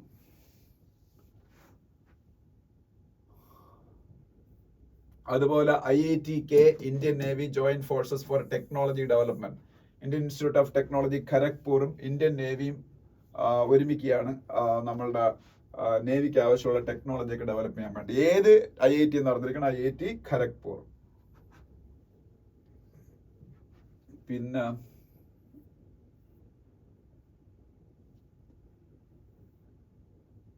ബാക്കി ഈ പേജിലെ ന്യൂസ് നമുക്ക് ആവശ്യമില്ല. അതിന്റെ അടുത്ത പേജിൽ പോവാം. അതിന്റെ അടുത്ത പേജിൽ പോകുമ്പോൾ CP Radhakrishnan sworn in as Telangana governor. തെലങ്കാനയുടെ ഗവർണറായിട്ട് CP രാധാകൃഷ്ണൻ ചുമതലയേറ്റു. CP രാധാകൃഷ്ണൻ ഓൾറെഡി ജാർഖണ്ഡിന്റെ ഗവർണറാണ്. അദ്ദേഹം തമിലിസൈ സൗന്ദരരാജൻ ഇപ്പൊ റിസൈൻ ചെയ്തുകൊണ്ട് പകരം ചാർജ് എടുത്തേക്കാണ്. പുതിയ ആള് വരും. പിന്നെ ഈ പേജിൽ വേറെ ഒന്നും നമുക്ക് ആവശ്യമുള്ളതല്ല. അതിന്റെ അടുത്ത പേജിൽ പോകുമ്പോൾ ഇതും ഞാൻ ഡീറ്റെയിൽ ആയിട്ട് ഒരു 1 മിനിറ്റ് ഷോർട്ട് വീഡിയോ ആയിട്ട് പറഞ്ഞിട്ടുള്ള കാര്യമാണ്. ആരെങ്കിലും കണ്ടിട്ടുണ്ടെങ്കിൽ അവർക്കൊക്കെ അറിയാമായിരിക്കും. ഫെറോഷ്യസ് ഫ്രണ്ട്സ് എന്ന് പറഞ്ഞ എഡിറ്റോറിയൽ. എന്തിനെ കുറിച്ചെന്ന് വെച്ചാൽ വേറെ ഒന്നുമല്ല, അത് ഞാൻ ഇതൊക്കെ തന്നെ വായിച്ചാൽ മനസ്സിലാവുന്നേ ഉള്ളൂ. അത് പക്ഷെ വായിക്കണം മസ്റ്റായിട്ട്. അതുകൊണ്ട് പെട്ടെന്ന് പറഞ്ഞേക്കാം. ഇന്ത്യയിൽ കുറെ 23ഓളം ഫോറിൻ ബ്രീഡ്സ് ആയിട്ടുള്ള ഡോഗുകളെ ഇറക്കുമതി ചെയ്യുന്നതോ വീട്ടിൽ പരിപാലിക്കുന്നതോ ഒക്കെ ബാൻ ചെയ്തു. ഇവരെ ആരെങ്കിലും വീട്ടിൽ വളർത്തുന്നുണ്ടെങ്കിൽ ആ ഡോഗ്സിനെ സ്റ്റെറിലൈസ് ചെയ്യണം. ഇനി അവർക്ക് അതിൽ റീപ്രൊഡക്ഷൻ ഒന്നും നടക്കരുത്. അതിന്റെ കാരണമായിട്ട് പറഞ്ഞേക്കുന്നത് ഇത് ഭയങ്കര ഫെറോഷ്യസ് ആയിട്ടുള്ള ഡോഗ്സ് ആണ്, ഭയങ്കര ക്രൂവലാണ്, മാനിന് വലിയ ബുദ്ധിമുട്ടുണ്ടാക്കുന്നു. പലപ്പോഴും മാൻ അനിമൽ കോൺഫ്ലിക്റ്റിൽ ഈ പറഞ്ഞ നായകളുടെ ആക്രമണത്തിൽ ആൾക്കാർ കൊല്ലപ്പെടുന്ന സാഹചര്യം വരെ ഉണ്ടാകുന്നു. സോ ഇത് ഡൽഹി ഹൈക്കോർട്ടാണ് ബാൻ ചെയ്തത്. ഡൽഹി ഹൈക്കോർട്ടും ഇന്ത്യയുടെ അനിമൽ വെൽഫെയർ ബോർഡുമായിട്ടൊക്കെ ചേർന്ന് തീരുമാനിച്ച് ഇതിനെ ബാൻ ചെയ്യാണ്. പക്ഷേ ഇപ്പൊ കർണാടക ഹൈക്കോർട്ട് കർണാടകത്തിൽ ഈ ബാൻ എടുത്ത് മാറ്റി, അവിടുത്തെ കുറെ ആൾക്കാരുടെ ആവശ്യപ്രകാരം. പക്ഷേ ഇതിൽ ഹിന്ദുവിൽ പറഞ്ഞേക്കുന്നത് ഇങ്ങനെ അനിമൽ ലവേഴ്സിന് എല്ലാ അനിമൽസിനെ വളർത്താനുള്ള റൈറ്റ്സ് ഒന്നുമില്ല. ഇന്ത്യയിൽ ലോകത്തിലെ പല രാജ്യങ്ങളിലും ഇത്തരത്തിലുള്ള റെസ്ട്രിക്ഷൻസ് പല ഡോഗ്സിനെയും വളർത്തുന്ന കാര്യത്തിലുണ്ട്. സോ അതിൽ തെറ്റൊന്നുമില്ല. പക്ഷേ ലോകത്തിലെ പല രാജ്യങ്ങളിലും ഇതുപോലെ സ്ട്രീറ്റ് ഡോഗ്സിനെ വളർത്തിവിടുന്ന സാഹചര്യമില്ല. ഇന്ത്യയിൽ എവിടെ നോക്കിയാൽ ഈവൻ ഏറ്റവും റിച്ച് ആയിട്ടുള്ള ആൾക്കാർ താമസിക്കുന്ന കോളനികളിൽ പോലും സ്ട്രീറ്റ് ഡോഗ്സ് ഇങ്ങനെ തേരാപ്പാര നടക്കുന്നതാണ്. ഈ സ്ട്രീറ്റ് ഡോഗ്സിനെ നിയന്ത്രിക്കാതെ നമ്മൾ ഈ പറഞ്ഞ കുറച്ച് ഡോഗ്സിനെ മാത്രം ഇറക്കുമതിയും ഒക്കെ നിരോധിക്കുന്ന, വീട്ടിൽ വളർത്തുന്നതിന് നിരോധിച്ചിട്ട് കാര്യമില്ല എന്നുള്ള എഡിറ്റോറിയലാണ്. So you all can understand it well. So please read it. അതാണ് ഫസ്റ്റ് എഡിറ്റോറിയൽ. ഇതിനെക്കുറിച്ച് ഞാനൊരു short video Biju Nair fact check ചാനലിൽ ഇട്ടിരുന്നു. രണ്ടാമത്തെ ല്യൂർ ഓഫ് ലൂക്കർ എന്ന് പറയുന്ന എഡിറ്റോറിയലാണ്. ഇതും ഈസി ആയിട്ട് എല്ലാവർക്കും മനസ്സിലാവുന്നതാണ്. ഇന്ത്യയിലെ IPL ഇന്ത്യൻ പ്രീമിയർ ലീഗിന്റെ 17th എഡിഷൻ സ്റ്റാർട്ട് ചെയ്യാൻ പോയാണ്. ഇന്ത്യയിലെ നല്ല ലോകത്തിലെ തന്നെ ഏറ്റവും ക്യാഷ് റിച്ച് ആയിട്ടുള്ള ഒരു സ്പോർട്സ് ഇവന്റ് ആണ് IPL, ഇന്ത്യൻ പ്രീമിയർ ലീഗ് എന്ന് പറയുന്നത്. ഇപ്പൊ WPL വിമൻ പ്രീമിയർ ലീഗ് വളരെ സക്സസ്ഫുള്ളി അവർ നടത്തി. അത് റോയൽ ചലഞ്ചേഴ്സ് ബാംഗ്ലൂർ അത് വിൻ ചെയ്യുകയൊക്കെ ചെയ്തു. അപ്പം അതിന്റെ സക്സസിന്റെ പുറകിൽ ഇനി പുരുഷന്മാരുടെ IPL, അതാണ് ഏറ്റവും ലുക്രേറ്റീവ് എന്ന് പറയുന്ന സംഭവം. അപ്പൊ അതിനെ കുറിച്ചാണ് പല താരങ്ങളും പലപ്പോഴും സ്വന്തം നാട്ടിലെ ടൂർണമെന്റുകൾ രാജ്യത്തിന് വേണ്ടിയുള്ള കളിക്കാതെ പണം കൂടുതൽ കുറഞ്ഞ സമയം കൊണ്ട് കിട്ടുന്നത് കൊണ്ട് IPL ഒക്കെ പുറകെ പോകുന്നതിനെ കുറിച്ചൊക്കെ നീ പറയുന്നുണ്ട്. ധോണി ചെന്നൈ സൂപ്പർ കിങ്സിന്റെ ക്യാപ്റ്റൻ സ്ഥാനം വേണ്ടെന്ന് വെച്ച് ഋതുരാജ് ഗെയ്ക്വാദിനെ ഏൽപ്പിച്ചതാണ് ഇപ്പോഴത്തെ എഡിഷനിലെ ഏറ്റവും വലിയ പ്രത്യേകത എന്ന് പറയുന്നത്. ഓക്കെ, അപ്പൊ അതും എല്ലാവർക്കും മനസ്സിലാവുന്ന എഡിറ്റോറിയലാണ്.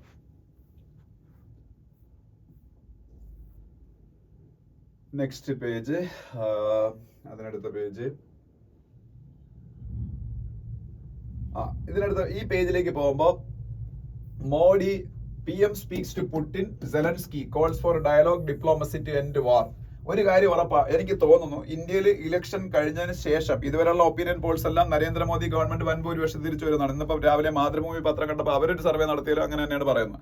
അപ്പൊ അദ്ദേഹം തന്നെ എനിക്ക് തിരിച്ചു വരാൻ പോകുന്ന തോന്നുന്നു. അദ്ദേഹം തിരിച്ചു വന്നു കഴിഞ്ഞാൽ എടുക്കാൻ പോകുന്ന ഒരു പ്രധാനപ്പെട്ട ഒരു സംഭവമായിരിക്കും അത് യൂറോപ്യൻ കൺട്രീസിന്റെ അമേരിക്കയുടെയും കൂടെ ഒക്കെ ഇൻഫ്ലുവൻസ് സമ്മർദ്ദം കൊണ്ടായിരിക്കണം ഈ റഷ്യ യുക്രൈൻ വാർ സ്റ്റോപ്പ് ചെയ്യാൻ വേണ്ടിയിട്ട് ഒരു മീഡിയേറ്റർ ഇന്ത്യ ആവാൻ സാധ്യതയുണ്ട്. അതിന്റെ കാരണം ഇന്നലെ അദ്ദേഹം പുടിനുമായിട്ട് ഫോണിൽ സംസാരിച്ചതിന് തൊട്ട് പുറകെ സെലൻസ്കിയെ വിളിച്ച് സംസാരിച്ചു, എന്നിട്ട് ഈ വാർ അവസാനിപ്പിക്കേണ്ടതിന്റെ ആവശ്യകതയെ കുറിച്ച് ഡിസ്കസ് ചെയ്തു.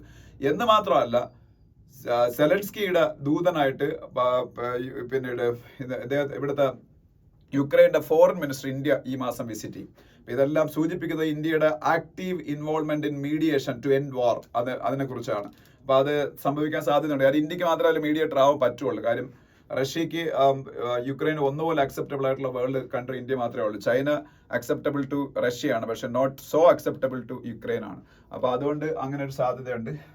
പിന്നെ ഇന്ത്യ റഷ്യ ഒരു സമ്മിറ്റ് നടക്കാൻ സാധ്യതയുണ്ട് പുടിനുമായിട്ട്. കാര്യം പുടിൻ മോഡി മീറ്റിംഗ് നടന്നിട്ട് കുറെ കാലമായി. G20 സമ്മിറ്റ് പങ്കെടുക്കണമെന്ന് പുടിൻ ഇന്ത്യയിൽ വന്നില്ലായിരുന്നു.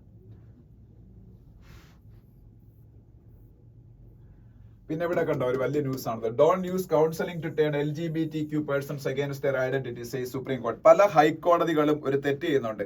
LGBT കമ്മ്യൂണിറ്റിയിലുള്ള ആൾക്കാരെ കൗൺസിലിംഗ് ചെയ്ത് അവരുടെ ക്യാരക്ടർ മാറ്റാൻ ശ്രമിക്കുന്നു. അപ്പം അങ്ങനെ അവരെ പാർട്ട്നേഴ്സിൽ നിന്ന് പിരിച്ചെടുക്കാൻ ശ്രമിക്കുന്നു. അങ്ങനെ ഒരു തരത്തിലുള്ള കൗൺസിലിംഗ് നടത്താൻ പാടില്ല. LGBT കമ്മ്യൂണിറ്റിയിലുള്ള ആൾക്കാരുടെ സ്വാഭാവികമായിട്ടുള്ള ക്യാരക്ടർ എന്താണോ അത് തന്നെ നിലനിർത്തണം. അങ്ങനെ ചെയ്യാനുള്ള അവകാശം ഇന്ത്യയിലെ ഒരു ഹൈക്കോർട്ടിലെ ജഡ്ജിമാർക്കൊന്നുമില്ലെന്ന് ഇന്നലെ സുപ്രീം കോടതി വിധിച്ചിരിക്കുകയാണ്. അപ്പൊ അതൊന്നും അറിഞ്ഞിരിക്കുക.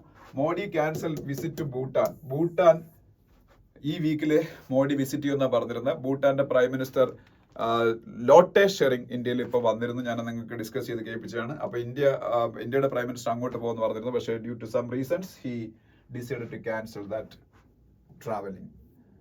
പിന്നെ അതിനടുത്ത പേജ് പോകുമ്പോ ഇതെല്ലാം പൊളിറ്റിക്കൽ ന്യൂസുകളാണ് മെയിൻലി.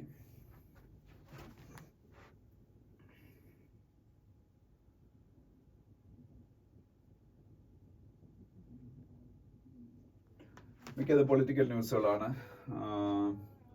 ഇനി ഈ പേജ് ഒന്നും നമുക്ക് വേണ്ട. അതിനടുത്ത പേജിലേക്ക് പോവാം. അതിനടുത്ത പേജിലേക്ക് പോകുമ്പോൾ centre notifies fact check unit to screen online content. ഞാൻ നേരത്തെ പറഞ്ഞില്ലേ, തൊട്ടടുത്ത ദിവസത്തെ ഇന്നത്തെ പത്രത്തിൽ ഇത് സ്റ്റേ ചെയ്തു സുപ്രീം കോടതി. അതുകൊണ്ട് ഇത് പഠിക്കണ്ട. സെന്റർ ഈ fact check unit press information ബ്യൂറോയുടെ അണ്ടറിൽ ഇത് നോട്ടിഫൈ ചെയ്യാനുള്ള കാര്യമൊക്കെ ഞാൻ നിങ്ങളുടെ പറഞ്ഞായിരുന്നു. നമ്മളുടെ IT ആക്ടിൽ വന്ന അമെന്റ്മെന്റ് അടിസ്ഥാനത്തിലാണ് അവരത് ചെയ്തത്. പക്ഷേ അത് സുപ്രീം കോടതി ഇപ്പൊ തൽക്കാലം സ്റ്റേ ചെയ്തേക്കാണ്. അതുകൊണ്ട് തൽക്കാലം ഇത് പഠിച്ചില്ലെങ്കിലും കുഴപ്പമില്ല. ഓക്കെ, ഇത് ഇന്നലെ അവർ ചെയ്തു, ഇന്ന് സുപ്രീം കോടതി അത് സ്റ്റേ ചെയ്തു. CCI dismisses plea against Google's new play store free policy. CCI അറിയാലോ, കോമ്പറ്റീഷൻ കമ്മീഷൻ ഓഫ് ഇന്ത്യ. ഇന്ത്യയുടെ ഫെയർ ട്രേഡ് റെഗുലേറ്റർ ആണ് CCI, competition commission of India എന്ന് പറയുന്നത്. ഇന്ത്യയുടെ ഫെയർ ട്രേഡ് റെഗുലേറ്റർ ആണ് CCI, competition commission of India. Fair trade regulator. Monopolies ഒന്നും create ചെയ്യുന്നില്ലെന്ന് ensure ചെയ്യാൻ വേണ്ടിയിട്ട്, ട്രേഡ് ഫെയർ ആയിട്ടാണ് നടക്കുന്നത് എൻഷുർ ചെയ്യാൻ വേണ്ടിയിട്ടുള്ള ബോഡിയാണ്. പിന്നെ BEML conducts test firing of indigenous 1500 HP engine for main battle tanks. BEML എന്ന് പറഞ്ഞാൽ Bharat earth movers limited. Bharat earth movers limited 1500 HP horse power ഉള്ള ഇൻഡിജിനസ് എഞ്ചിൻ നമ്മളുടെ മെയിൻ ബാറ്റിൽ ടാങ്ക് കേട്ടുള്ള ഡെവലപ്പ് ചെയ്തു. അതിന്റെ ടെസ്റ്റ് ഒക്കെ നടത്തുന്ന ഒരു ന്യൂസ് ഉണ്ട്. Hundreds rally in support of activist Wangchuk in Kargil. Kargil അറിയാലോ, ഇത് ആക്ച്വലി ലഡാക്കില് സ്വന്തമായിട്ട് അവർക്കൊരു സ്റ്റേറ്റ് വേണം. എന്നിട്ട് പിന്നീട് സ്വന്തമായിട്ടൊരു അവർക്കൊരു സ്റ്റേറ്റ് വേണം. അതുപോലെ പിന്നീട് അല്ലെങ്കിൽ അവർക്ക് 6th ഷെഡ്യൂൾ, ഇന്ത്യൻ കോൺസ്റ്റിറ്റ്യൂഷന്റെ 6th ഷെഡ്യൂളിന്റെ പ്രൊട്ടക്ഷൻ കൊടുക്കണം എന്നൊക്കെ പറഞ്ഞിട്ടുണ്ട്. അപ്പം അതിന്റെ പേരിൽ അവർ അവിടെ അജിറ്റേഷൻ സ്റ്റാർട്ട് ചെയ്തിട്ടുണ്ട്. സോനം വാങ്ചുക് എന്ന് പറയുന്ന ഒരു ആക്ടിവിസ്റ്റിന്റെ പേരിലാണ് ഈ അജിറ്റേഷൻസ് നടക്കുന്നത്. അദ്ദേഹമാണ് അതിന്റെ ലീഡർ എന്ന് പറയുന്നത്. അപ്പൊ അതിനെ കുറിച്ചൊരു ന്യൂസ് ആണത്. പിന്നെ അതിനടുത്ത പേജിലേക്ക് പോകുമ്പോൾ NCLAT national company law appellate tribunal അറിഞ്ഞിരിക്കുക. NCLAT national company law appellate tribunal ആണ് NCLAT. NCLT ഉണ്ട്, NCLAT ഉണ്ട്. NCLT national company law tribunal, NCLAT national company law appellate tribunal അറിഞ്ഞിരിക്കുക. Economic activity sped to a 9-month high in February. ഇന്ത്യയുടെ മൊത്തം economic activity calculate നോക്കിയ every economic activities are speeding up to a 9-month high. ഈ കഴിഞ്ഞ ഫെബ്രുവരിയിൽ കഴിഞ്ഞ 9 മാസത്തെ highest ഇതിലാണ്. ഇപ്പോൾ നോക്കുകയാണെന്നുണ്ടെങ്കിൽ പല കാര്യങ്ങൾ അവർ പറയുന്നുണ്ട്. ക്രെഡിറ്റ് ഗ്രോത്ത്, പാസഞ്ചർ വെഹിക്കിൾസിന്റെ വിൽപ്പന, 2 വീലേഴ്സിന്റെ വിൽപ്പന, അങ്ങനെ every mode of economic activity all are speeding up. അത് വളരെ നല്ല കാര്യമാണ് നമ്മളുടെ ഇന്ത്യയുടെ എക്കോണമിയെ സംബന്ധിച്ച്. പിന്നെ JSW അതൊന്നും വേണ്ട നമുക്ക്. പിന്നെ അതിനടുത്ത പേജ് പോകുമ്പോൾ ഐറിഷ് പ്രൈം മിനിസ്റ്റർ, ഇദ്ദേഹം ഒരു ഇന്ത്യൻ ഒറിജിൻ ആയിട്ടുള്ള പ്രൈം മിനിസ്റ്റർ ആയിരുന്നു. അയർലൻഡിന്റെ പ്രൈം മിനിസ്റ്റർ ലിയോ വരാദ്കർ റിസൈൻ ചെയ്തു.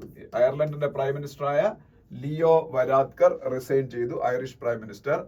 IMF to release $1.1 billion from bailout fund to Pakistan. IMF ഞാൻ നേരത്തെ പറഞ്ഞു, രാജ്യങ്ങൾക്കൊക്കെ ഷോർട്ട് ടൈം ഫണ്ടിങ് കൊടുക്കുന്ന സംവിധാനമാണ്. IMFന്റെ ഹെഡ്ക്വാർട്ടേഴ്സ് വാഷിംഗ്ടൺ DC ആണ്.